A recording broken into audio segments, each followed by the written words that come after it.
Do you know what time it is?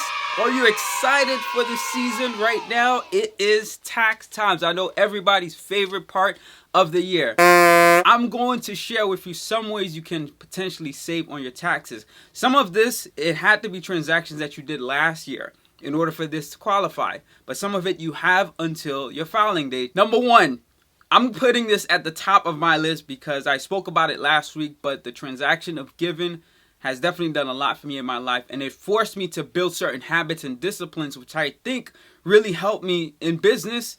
Principles that really the Bible provided. Giving really force you to be a certain way when you do that. Give a portion of whatever's in your heart's desire. Don't stick to the 10%. If you see my last week video, that's what I was talking about. But that's my own perspective, right? If you want to do 10, 20, if you want to set targets for yourself, do it, but do it according to your own heart's desire. What happens is the IRS, they give you credits when you do give to charitable organizations. And two, that you could just give by getting rid of old stuff. Did you know that Salvation Army, Goodwill, Savers, all these thrift shops, right? You could just give stuff away to. You get that tax slip that they give you, that piece of receipt of goods. You could get $500 for each one of these without itemizing anything at all. For you to get more, you would have had to have an itemized document from the company in order for them to actually evaluate what you were given, the actual cost of it. Like when I gave a car to Car for Kids, initially I was supposed to just get $500, but they actually gave me a valuation of the car's worth. It was $800. It was between me getting $100 for the dealership. It was an old car, 2004 Saturn, but it was still running good. I had it for like 5 years. But when I got to the dealership buying a new car, they were like, yeah, we'll give you $100 for this. I'm like, just $100 for this car, and plus I still have, the $20-something thousand financing. It didn't make sense. So instead, I got the valuation from Car for Kids, donated, they picked it up and everything. I don't have to do anything. And at the end, close before the year was over, they gave me the $800 and change tax receipts, which I got $800-something of deductions for, which is great. Better that than you have an extra $100 in your pocket. You reduce your taxable income by $800. The savings is going to be at least $300, I think, for me. That number can vary based upon your income and how much you brought in for the year. Plus, you're helping causes. You're helping structure the economic society in a way to organizations that are benefiting or changing the landscape of how it functions. That's why I do encourage to do that rather than give it to the government and then they'll go spend it on some wars, weapons, of whatever they do. The reason retirement is a big thing. One, yes, of course you get to 59 and a half. That's when you can start doing the minimum required distributions, and they force you to do it after 72, 73. And those numbers, they can change. You are going to need a lot in retirement because you're not going to be capable to move around as much as you were when you were in your younger days. Like, I'm looking at myself right now, I'm like, man, I can move, I can think so much and everything, but I need to go 120% right now, 200%, so that way by the time I'm like 40, I could just be done. My retirements have been building up quite a bit. The next bull run that happens, I'm looking forward to it. I'm going to feel pretty good by the grace of God, of course. Whatever money you put in now, you could allocate it to either 2023 or 2024. The smartest thing to do, of course, so that way you could pay less taxes for 2023 is put it towards your 2023. If you did not already maximize it, you could put a maximum of $22,500 as an individual. So whether you're a business owner or not, you're just getting W-2 income, you could put away up to $22,500 on the employee side, right? Regardless of how much you made. Now, on the employer side, and this is only if you own a business, self-employed, and set up your retirement structure in that way. Like for me, I have a solo 401k, so I could usually get up to close to the $66,000 total that they allow you to do, but it's also based on your income. So you can only contribute up to 25% of your net profits, minus certain calculations I'm not going to get into, but the account will figure that out for you. And you could do the same thing on the Roth side as well. But if you do the Roth, you're not going to get the deduction. I always say, for me, if you have money that has not been taxed yet, put it into the untaxable vehicle, right? But if you have money that's post-tax already, then of course it makes sense to put it in the Roth in that situation. Of course, there's the backdoor side of it, which I'm also contemplating. The 401k account, which I use part of it to purchase my first property, I'm almost done paying off the loan, and the value of it is going to be around like $110 by next month, right? Assuming the market goes up, it's going to be higher. I could roll it over into a Roth IRA, do that whole backdoor situation, pay the taxes, and now I have a Roth account, which will probably have, I don't know, maybe 70,000. Depends on my tax numbers. That's something I'm going to work out with my accountant. What that does is when I am 59.5 when I can take out the distributions, I pay 0 taxes on any of the gains from that, right? I want to have a bit of diversified. What I'm thinking about is having diversified assets that I can tap into. I have my regular 401k, which the only way to offset the taxes on that is buying more real estate, having more businesses. Then you can offset the taxes that you would pay on that. But when I'm 59.5, am I going to be thinking about all that and stuff? Am I going to have the structure to be able to do all that? So I may, because at that point, I want to have my corporation set up and just be hiring people to manage all this stuff, and I'm just making strategic decisions. The advantage to the Roth is I don't have to think about all that. I have access to all my money now. And for me, that's in another 30, well, a little less than 30 years. I got a little older now. But I'll have access to that, and I'm like, oh, this is great. Now I can get this tax-free money. I can do whatever I want to do for my regular expenses. But when it comes to business investments, that's when I'll tap into the regular 401k, because those I can reduce the taxes in that sense. So you have those two fluctuations. The IRA in 2023, the limit was $6,500. Of course, it increased for 2024, but we're not focusing on 2024 right now because you'll be filing taxes for that next year. If you are over 50, actually, you can contribute another $1,000, putting you at $7,500 for the year in tax deductions that you can get for your IRA. If you chose to do a Roth IRA, you don't have the deductions, but at least you could put all that money inside of the Roth IRA. I really wish that when my income was much lower, I did put away some into a Roth IRA, so that way at least I had that.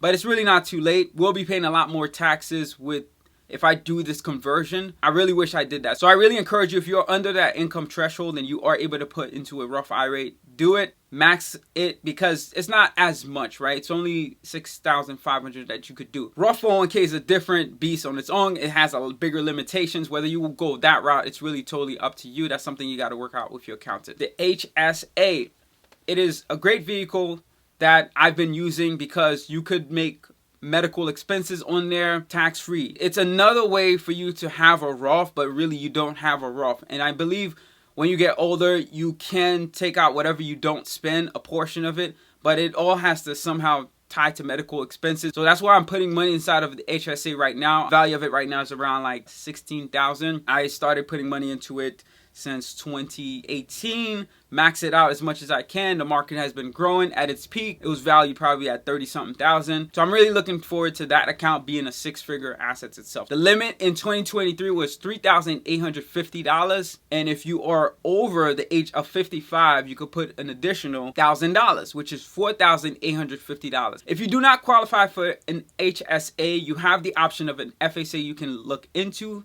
The FSA is similar, but I don't have one, so therefore I'm not going to give you all the ropes around it. To many of us who have crypto stocks that we probably sold last year, if you sold it before December or on December 31st and it was at a loss, you could actually deduct those losses against your taxes. There are some limitations and such, like they don't let you do the whole thing all at once in 1 year. But if you have gains one place and you have losses in another place, you can offset that. If your total net, right, your net, meaning after all your gains and all your losses, they equate to negative 50,000, they're not going to let you take all that in 1 year. You have to depreciate it over a certain amount of time. For those of us who are homeowners, if you had your home for 2+ years, lived in it for 2+ years in the last 5 years, this was a very confusing one because I have a friend of mine who was going through this transaction and he also wasn't sure if he qualified for this. But what it is let's say in 2020,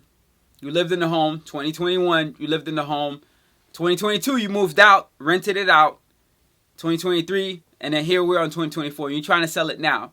Yes, you qualify for this, right? Because within the last 5 years, 2020, 2021, 2022, 2023, 2024. Well, actually, you wouldn't count 2024, so you have an extra year actually from 2019 is how they would look at it. Because it's based upon the end of the tax year, which is December 31st of the previous year, right? That's how it works. So 2019 to 2023 is what you would have. 2019 is the first year, 2020 is the second year, 2021 is the third, 2022 is the fourth, and then 2023 is the fifth year. So you would have had to live in the house for any of these 2 years in order for you to qualify right now. What that gives you is $250,000 of untaxable capital gains. What does that mean is, so you bought it at $500,000 and now in 2024, you want to sell it. You lived in there from 2020 to 2021. right? Let's say you rented it out in 2019, but 2020 to 2021, you lived in there and you were selling the house for $750,000.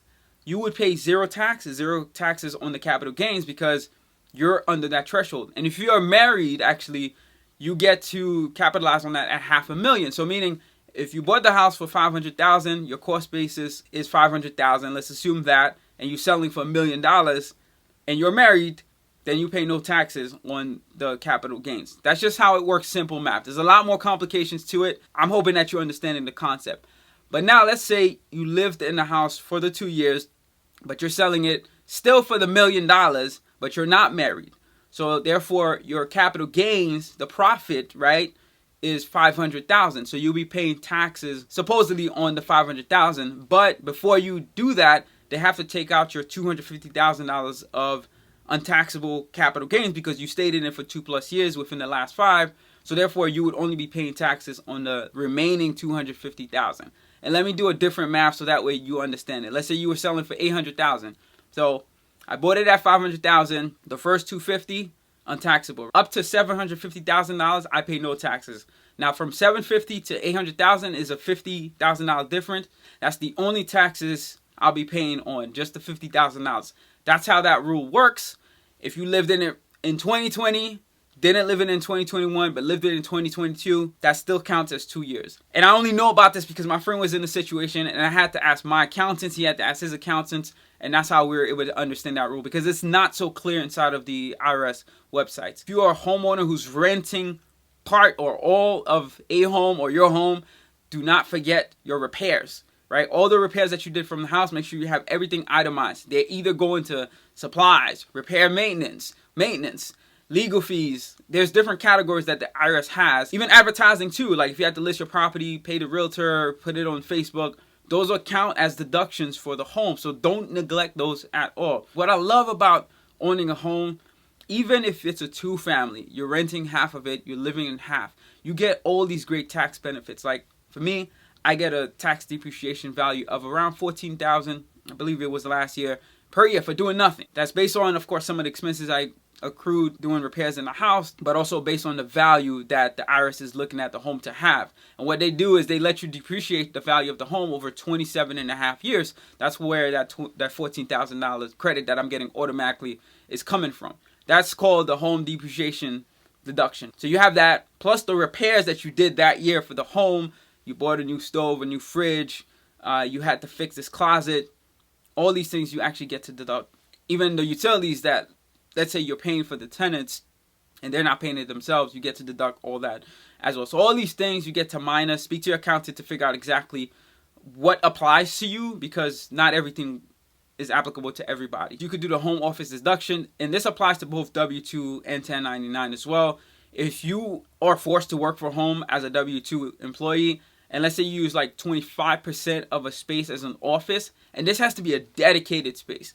25% can be ridiculous depending on the size of the space because there's all these limitations. So I didn't do that in order for me to get that deduction, but I was able to get everything else. Pretty much it made more sense for me to claim the utilities rather than me claiming the actual home deduction because it's a little bit more complicated and it reduces what you can deduct elsewhere as well. It's very complicated. Don't believe the hype and everybody tell you, don't forget your home office deduction. Like, it's gonna work perfectly every time. Not everything works for everybody in that way. The Augusta rule is another thing.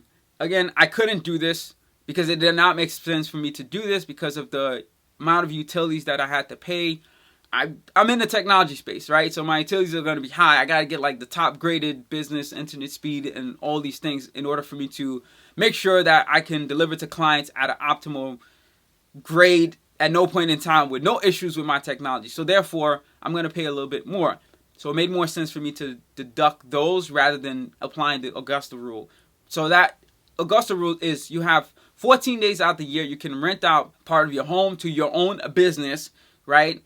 And you're deducting it, like let's say $200 is the going rate for that part of your home. So you do 200 times 14 and see what that number is, and it's like $2,800. If you're in a more expensive area, right, you're probably doing $400 per day times 14, that would be $5,600 that you can actually get untaxable, and you also get the deduction. You don't pay taxes on the $5,600, but you also get the deduction of the $5,600 from your taxes. It's a beautiful rule, but it doesn't work for everybody every time. It all depends on these things. For me, it couldn't work because of the fact that my utilities outweighed that, and I couldn't really do both. So it made more sense to go that route. If you are starting a business, brand new idea, first year that you started a business, so let's say in 2023, you started this business, you have all these expenses. Those are called startup costs. You could deduct all that against your W-2, 1099 income. The government lets you do that.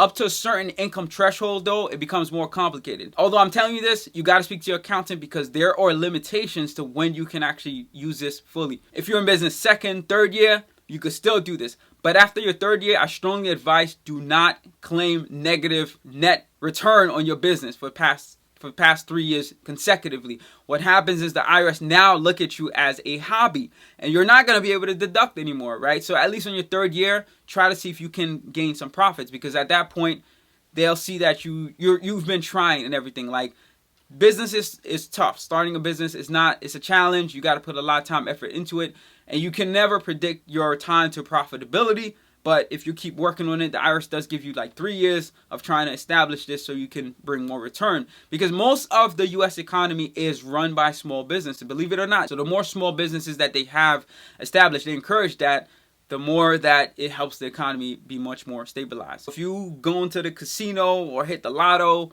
and you played all these numbers or all these games and you had a huge nice win of capital gains, then you're gonna have to pay capital gains tax on that. But if you kept track of all the losses that you had, you can offset that so you can reduce the amount of taxes that you're paying, because you've made this in a business, right? This is kind of like your gambling business. I invested money, time, tickets, whatever into this. Even though my gains is way higher than my loss, but I still have some losses which I can help reduce my taxes. These are 10 things that you can actually leverage for 2023 to help reduce your taxable income and put more money inside of your pocket.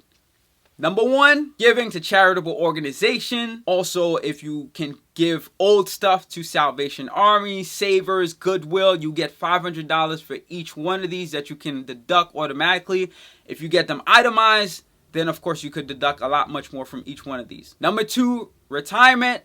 Contribute as much as you can to your 401k. As an individual, you can contribute up to $22,500, as well as self-employed on the employee side. But if you are a business owner on the employee side, you could put a lot much more, up to $66,000 for the year 2023. If you qualify to contribute to an IRA, because it's based on income limitations, you could put up to $6,500 for 2023, and if you are over 50, up to $7,500. And HSA is another option. You could put up to $3,850 for 2023.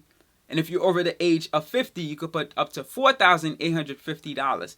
For both the retirement and HSA, you have until the tax filing to make the contribution. So even if you file taxes, let's say in March, you have until April 16th to actually give the money to those particular accounts to contribute it, that it's there. It's just you're letting the IRS know this is how much I'm putting in, but you have until April 16th to actually put the money in there. If you don't, then that's when you get into trouble. If you do not qualify for an HSA, you have the FSA option.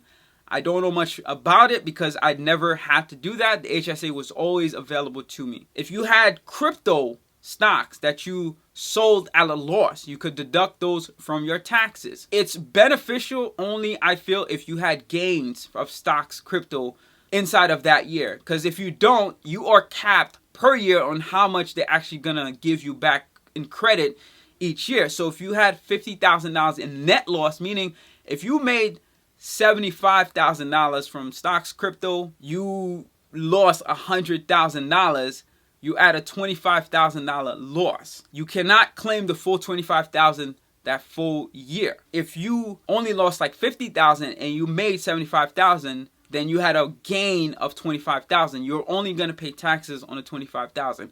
I do strongly encourage, though, hold your crypto stocks for 1 year or more, so that way you're not paying the ordinary income taxes on your stocks and crypto gains. You're paying long-term capital gains, not short-term. Hold your home for at least 2+ years and make sure you have lived in it for 2+ years so you can enjoy the benefits of the $250,000 tax credit if you are single, because you're only required to live in the home in 2 of the last 5 years. You get this $250,000 tax credit. So let's say you bought the house for $500,000, you're selling it for $750,000, then you pay no taxes on the capital gains.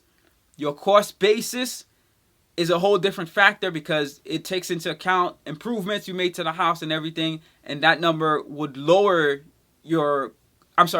your cost basis, right? So you might be able to go a higher number, but those are more complicated things. I just want to make sure you understand how it works and the logic. If you're married, you actually get up to $500,000, $500,000. So meaning if you bought the house for $500,000, you're selling it for $1 million. Instead of paying taxes on the full $500,000 in difference, right? From 500 to $1 million is $500,000 difference. You're only paying taxes on nothing because you're married, right? You get this tax benefit and you lived in it for 2 of the last 5 years. If you have home repairs that you did because you rented the house, you could deduct those. You also don't forget your home depreciation tax credit. So that's based on the value of your home when you purchase it. The IRS tell you to divide it by 27.5 years. That's just a free credit that you get for doing absolutely nothing as long as you're renting part of the home. And you only get it on the rental portion, meaning if you're supposed to get $30,000 for the entire home and you're only renting one side of the home, like it's a 2-family, then you're going to get only half of that, which is $15,000 in credit each year. That's pretty much my situation. If you're using part of the home for your business, that's something you have to speak to your accountant about. The home office deduction lets you deduct a portion, like 10-20% of the home from your taxable income. And then you have the Augusta rule, which really applies if you rent out the home for 14 days out of the year, you charge a premium to your own business, to yourself. That's when it's beneficial. But some certain factors, like for me, it was the utilities. The utilities exceeded a certain amount. It made more sense for me to go that route instead of using the Augusta rule. If you have just started a business in 2023, then I'm sure you have losses and you made no profits. You can actually let that bleed into your W-2 income and your 1099 or corp-to-corp income. There are some limitations once you pass a certain income threshold. The accountant will tell you that because it's based on amount of different factors. The last of the 10 is gambling. If you have gambled, made a lot of money from lottery tickets or going to the casino, I'm sure you had losses because no one just gets straight wins from the casino. They'll look at you side crazy, and I'm sure they would probably have kicked you out. They want to see you actually do some investments. I'm telling you, it's rigged. You can actually offset that with the losses, so that way you're not paying capital gains on the full amount, but a portion of it. So if you spent $10,000 on gambling and you made like $25,000, you're only going to pay taxes on the $15,000 difference. I started getting the anxiety probably after the end of January because that's when I get all the documents, the 1098 statements for the home, 1099 statements for my company, all the royalty statements. Everything just starts coming in after January 31st. And then I got to put all this stuff together and everything. And that's where I start panicking. I'm like, oh, shoot, I only got a couple of months. We have until April 16th of this year, 2024. Some of this, it had to be transactions that you did last year in order for this to qualify. But some of it you have until your filing date or up until April 16th to actually incorporate this inside of your tax return filings. So these are the 10 things that I really think you can leverage for 2023 to help reduce your taxable income, have more money in your pocket so that way you can have more to invest in so we can rock out the years to come. Not just this year, but for all the future, have businesses growing. The more money you can keep, that's what it's really about. It's not about you earning all this high income. It's more about how much of it that you can actually keep. So peace and love. Hope you found this insightful. Trust in Jesus. Have an amazing one. Thank you so much for checking out my video. My goal is to be able to share as much knowledge, wisdom, experience that I've been given,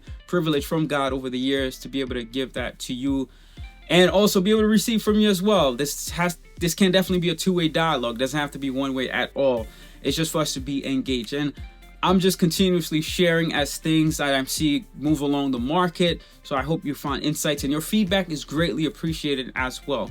how can you support me? Right now, I have these wristbands. You can get them at luxury.com. I've been selling them on eBay for quite some time.